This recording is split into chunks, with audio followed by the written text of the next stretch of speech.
With modern technology, it is possible to structurize water artificially. When seeds were grown under laboratory conditions using this kind of water, the soy sprouts had 6 times greater photon radiation than when ordinary water was used. Using structurized water makes vegetables ripen faster and increases the amount of useful microelements and vegetable proteins several-fold.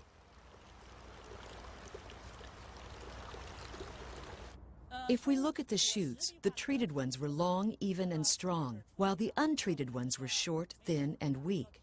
If we look at the plants today, those from the selected seeds have all ripened, but the ones from non-selected seeds have not.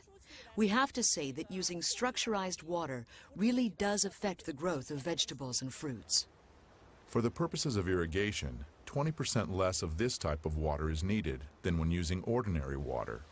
No fertilizer was added to the soil or the water. The chemical composition remained the same, H2O. The only thing that had changed was its structure.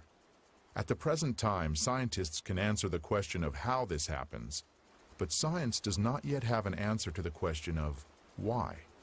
Let us see how this type of water affects human blood. The doctor is drawing blood from a patient's finger. Using a special microscope, we shall be able to see the condition of her body from this drop.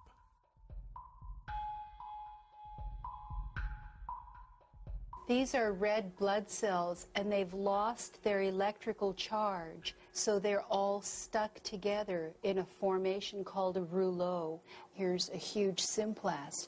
Symplasts are associated with heart disease and arthritis and lung disease and many other conditions that could be coming in the future. The doctor asks the patient to drink a small amount of structured water.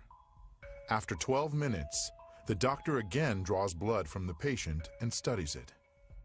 So you can see that the cells then become buoyant, they become slippery, and they have their electrical charge, so they repel each other. That allows them to carry oxygen, and it means that we're changing the pH of the blood back to an aerobic environment rather than an anaerobic environment.